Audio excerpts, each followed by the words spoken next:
मरवत साहब ने नक्शा खींचा है और जुबैर साहब ने भी उसको बिल्कुल एग्री किया है कि ये तो सिंपल सी बात है, नहीं एहतजाज कामयाब होगा तो हुकूमत मजबूर नहीं होगी। वो के जो जुबैर साहब का प्रिंसिपल आर्गूमेंट है वो अभी वो ही होल्ड्स दैट ग्राउंड। बिल्कुल, देखें बात सुने, मैं जुबैर साहब से मैंने जो डिबेट शुरू की है वो उन 3 नुकात पे की है कि मैंडेट चोरी किया गया, आर्टिकल 6 के हवाले से एक्शन लिया जाए। तो मैंने ये पूछा कि मैंडेट चोरी करने के हवाले से आर्टिकल 6 की कौन सी क्लास को अप्लाई करेंगे, नंबर 1। दूसरा है गैर जानबदाराना इलेक्शन कमीशन, वो तो उसका तरीक़ाकार तो आइन में तय है, या उसको अगर तब्दील करना है तो फिर कॉन्स्टिट्यूशनल अमेंडमेंट करनी पड़ेगी ना पहले। ये तो नहीं कि आप और मैं बैठ के फैसला करें कि एक आदमी ये जो बनाया जा रहा है ये गैर जानबदाराना इलेक्शन कमीशन, ऐसा नहीं हो सकता।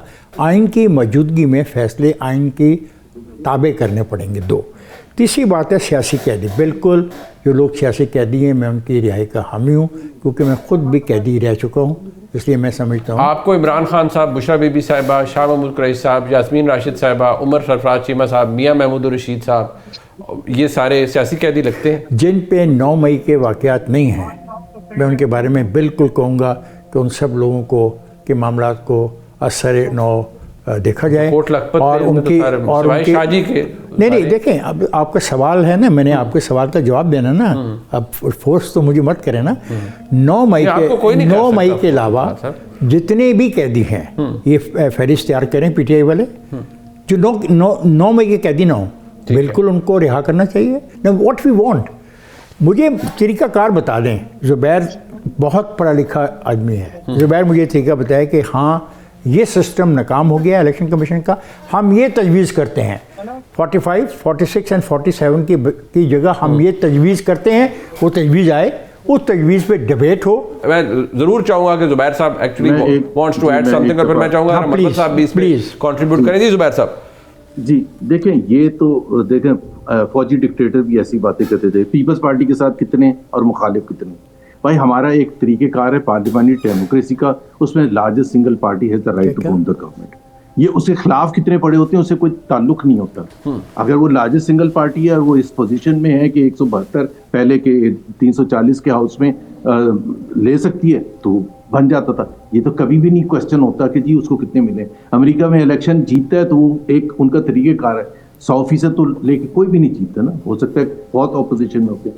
Fact of the matter is कि 2024 का जो इलेक्शन हुआ था ना, उसमें कई चीजें ऐसी हैं शर्मनाक हैं।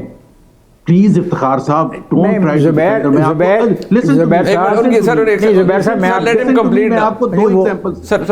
Listen to me. मैं आपको 2 एग्जांपल्स देता हूं। अगर पाकिस्तान के कानून में उसका मुताबा नहीं है, और जो कि नहीं है, मिसाल के तौर पर NA 130, do you know when the returning officer, एक नया रिटर्निंग ऑफिसर अपॉइंट हुआ था, रात के 3 बजे नोटिफिकेशन, सुबह 9 फरवरी को। क्यों? क्योंकि पुराने रिटर्निंग ऑफिसर ने रिफ्यूज कर दिया था फॉर्म 47 इशू करने से, उसको हॉस्पिटल पहुंचा दिया। उसके बाद 3 बजे नोटिफिकेशन होता है और उसमें सारा कुछ चेंज हो जाता है। रात के 9:30 10 बजे आप भी एक टीवी चैनल से मुंसलिक हैं, मेरे साथ बैठ जाएं, सारे चैनल्स की रात 9:30 10 बजे तक देखने, पेशावर 1 से लेके मुल्तान पहुंच जाएंगे आप, 90% कौन आगे था। उसके बाद कैसे चेंज हो गया? 50,000 वोट हैं खुर्रम शेख जमान के पीटीआई के कराची में या डिफेंस करके में, और उनके ओपोनेंट्स के 4,000 हैं, और उसके बाद 4 घंटे के बाद रिजल्ट आता है, उल्टा हो जाता है। अब उसका कोई मुदावा नहीं है, बिल्कुल मैं मानता हूँ, we are helpless, the people of Pakistan are helpless. आप बिल्कुल सही कह रहे हैं, सारा नक्शा ही चेंज कर दिया।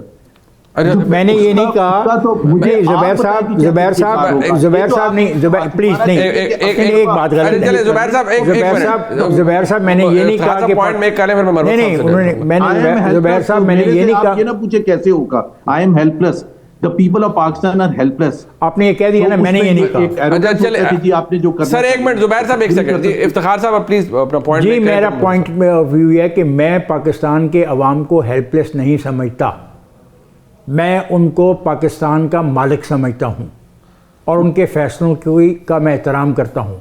आपने बहुत सारी बातें बताई 2 हलकों की।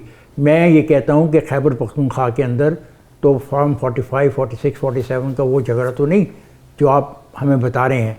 तो वहाँ पे कितने फ़ीसद वोट पीटीआई को मिला और कितने फीसद वोट पीटीआई के खिलाफ पड़ा, हम उसको भी तो एक स्टैंडर्ड बना बट देना।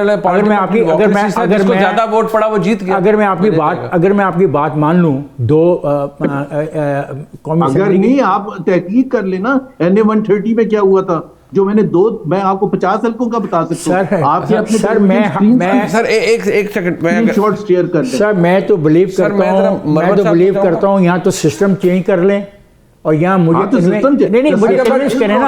मुझे कन्विंस करें कि किस किस्म की काउंटिंग हो। प्लीज टेल मी, आपके पास क्या रास्ता है? सर वैसे आपस की बात है, इतनी अगर धांधली ज़्यादा असेंबली है तो फिर तो शायद वैसे इसकी सैंक्टिटी को तस्लीम करना नहीं चाहिए था। अच्छा, टुवर्ड्स द एंड अगर मैं हम इस टॉपिक को कंक्लूड करना चाहें, इस सारे इशू को, तो ज़ुबैर साहब, क्योंकि मैं चाह रहा था अगर हम इसको किसी एक जगह पर कल्मिनेट कर सकें सारी बहस को, शायद मेरे ख्याल में फंडामेंटल को बहुत बड़ा डिफरेंस नहीं है। सिर्फ आपका ये, आप ये कह रहे हैं कि आप हेल्पलेस हो चुके हैं और आप ये कहते हैं पाकिस्तान के अवाम ने वोट डालकर उनके पास कोई उनके तकलीफ का मदावा नहीं है, उनके पास कोई प्लेटफॉर्म नहीं है, ना उनकी इलेक्शन ट्रिब्यूनल्स में फैसले होते हैं। अगर मामला हाई कोर्ट में जाए तो जज तब्दील हो जाता है, तो फिर क्या ऑप्शन रह जाती है? वाहिद ऑप्शन एहतजाज है। एक नहीं, लेकिन हाँ बिल्कुल है, लेकिन हम हिस्ट्री में चले जाएं, 2002 का इलेक्शन आप सब बैठ के एग्री करेंगे कि टोटली रिग्ड था। जब जनरल परवेज मुशर्रफ पब्लिकली ये कह रहे हैं कि मेरे से इमरान खान ने 100 सीटें या 90 मांगी थी, मैंने कहा मैं 10 दे देता हूँ। हाउ एरोगेंट, मतलब how much arrogance can one see from the chief executive of the country. कहने का मतलब ये कुछ क्या कर लिया था कौम ने? कुछ नहीं कर लिया था। ये कैलकुलेशन करना, राइट और रॉन्ग की तफरीक एक अलग चीज है, और ये कि अवाम नहीं निकले, बिल्कुल अभी इफ्तिखार साहब की बात से मैं एग्री करता हूँ कि अवाम का दबाव अगर नहीं होगा तो कुछ चेंज नहीं होगा। बिल्कुल मैं उस बात से एग्री करता हूँ, और अवाम का दबाव एटलीस्ट टिल नाउ नहीं है। ठीक, और आप ये बात इफ्तिखार साहब, एक second, if I can conclude what Zubair साहब हैज सेड, कि जी तमाम तर मसाइल के बावजूद एक चीज़ के को माने, ये तस्लीम करें कि लोगों का वोट चोरी हुआ, लेकिन लोगों के पास कोई इख्तियार नहीं है कि वो कुछ करें। Alright, good. मैं हम्बली पूछना चाहता हूँ ज़ुबैर साहब, आप क्या तजवीज़ करते हैं इलेक्शन कमीशन के हवाले से कि वोटों को काउंट कैसे किया जाए? बाकायदा आप एक तजवीज़ पेश करें ताकि ये कभी दोबारा वाकया हो ही ना। आपने 2002 का दोबारा की बात ही, पिछले का तो ठीक करें ना। नहीं, ये क्या बात, तरीका कार सर एक सेकंड सर, एक पोलिंग स्टेशन है, पोलिंग स्टेशन में वोट पड़ता है, उसके अंदर प्रिजाइडिंग अफसर बैठे हैं, पोलिंग एजेंट बैठे हैं, एक कागज़ जारी होता है, आप उस कागज़ को मानने को तैयार नहीं है तो मुझे बट आप उसको प्रोसेस को बीच में से काट रहे हैं ना। एक सेकंड सुन लें, रात के 10 बजे तक अगर सारे टीवी, मिसाल ले लें, TVs are not the election commission. माफ कीजिएगा सर, एक सेकंड सुन लें। ख्वाजा आसिफ के हल्के में जो उस्मान डार की वालदा हैं, वो 49,000 सम वोट से who told you this thing? TV channel ने बताया। but TV channels are not the election commission. रुक जाए, TV channels are not the election commission. उनकी बात मुकम्मल हो जाए सर, फिर आप सर रुक जाए ना। मैं यहाँ कह रहा हूँ, एक कंप्लीट कर दूं। मैं ये कह रहा हूँ कि जिस तरह जो भी हल्का आप उठा लें, जो भी 9:30 बजे तक रिपोर्टिंग थी, तो फिर इलेक्शन कमीशन से हम कैसे डिमांड करें कि वो जो काउंटिंग बता रहे हैं? सर आप तजवीज कर देना कि तरीकाकार क्या हो। मैं तो यही तो चाहता हूं। मैं तो कह रहा हूं अब सारे हल्कों के थैले खोले क्यों नहीं पाकिस्तान के अब आपको? सर मैं ये चाहता हूं कि नहीं पता चलना चाहिए। ज़ुबैर साहब प्लीज, आप नहीं पता चलना, ज़ुबैर साहब प्लीज, क्या रिफॉर्म्स करेंगे? ज़ुबैर साहब आप तरीका, इलेक्शन चेंज कर देंगे रात को उठा के। ज़ुबैर साहब छोड़ें टीवी शीवी को, मुझे आप तरीकाकार बता दें कि काउंटिंग का तरीकाकार आप क्या तजवीज़ करते हैं, ताकि हमें पता लग जाए, ताकि मुल्क में उस पर डिबेट। कई चीज़ें मैं लाइव टीवी पर नहीं कह सकता, लेकिन मैं आपको बाद में बता दूंगा कि क्या सबसे आसान तरीका क्या है। ठीक हो। पहली बात तो ये है कि किसी की भी इंटरफेरेंस नहीं होनी चाहिए। Let the election commission and the polling agents count and deliver the results as it is. क्या वो 2018 में RTS बैठा गया था या 2024 में जो भी धांधली की गई थी, it doesn't make any difference कि 2018 में कितना हुआ था, 2024 how to control it sir. Pakistan ऐसे ही चलता रहेगा? हमें शर्म आनी चाहिए। इंडिया में कैसे सही इलेक्शन सर? हाउ टू, मैं I am asking you sir, तजवीज कर देना, फॉर गॉड सेक तजवीज कर दें, फॉर गॉड सेक तजवीज कर दें सर। वो सर बात ये है आपने पहले तैयार किया होता कि बनना किसने, वजीर आजम पार्टी कौन होगी?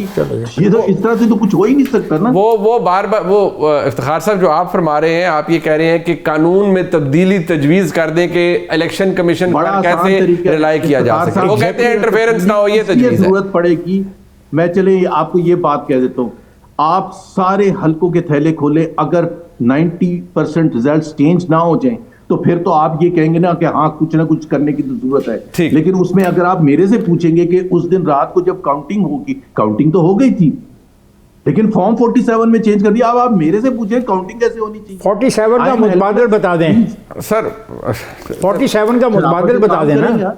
वो कहते हैं शराफत से काम करें, इंटरफेरेंस ना करें। चले मैं इंटरफेरेंस ना करें।